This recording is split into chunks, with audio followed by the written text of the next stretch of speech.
देहि नित्यम् अवध्योऽयं देहि सर्वस्य भारत तस्मात् सर्वाणि भूतानि न त्वं शोचितुमर्हसि।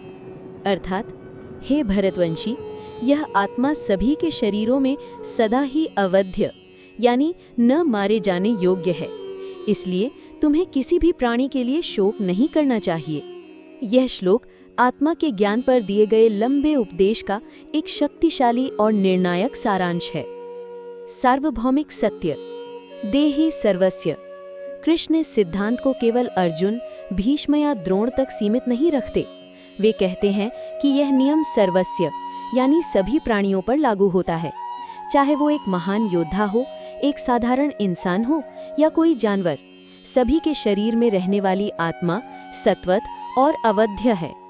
अंतिम घोषणा, नित्यम अवध्यः। वे एक बार फिर दोहराते हैं कि आत्मा नित्यम यानी हमेशा और अवध्यः यानी न मारे जाने योग्य है। यह कोई अस्थायी स्थिति नहीं है, यह आत्मा का शाश्वत स्वभाव है। स्पष्ट निर्देश, तस्मात् न त्वं शोचितुमर्हसि। तस्मात्, इसलिए। यह शब्द ज्ञान और कर्म के बीच सीधा संबंध स्थापित करता है।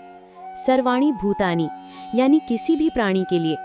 कृष्ण अब अर्जुन के शोक के दायरे को और भी व्यापक कर देते हैं। वे कहते हैं कि सिर्फ अपने संबंधियों के लिए ही नहीं, बल्कि तुम्हें किसी भी प्राणी के लिए मृत्यु पर शोक नहीं करना चाहिए, क्योंकि तुम केवल शरीर को नष्ट होते हुए देखते हो, आत्मा को नहीं। न त्वं शोचितुमर्हसि, तुम्हें शोक नहीं करना चाहिए। यह एक अंतिम और दृढ़ निर्देश है। यह सब जानने के बाद तुम शोक करने के योग्य नहीं हो। शोक करना अब एक भावना नहीं, बल्कि अज्ञानता का प्रतीक है। यह श्लोक एक प्रकार से अध्याय का एक तार्किक समापन बिंदु है। कृष्ण ने अर्जुन के शोक का मूल कारण बता दिया है और उसका समाधान भी दे दिया है।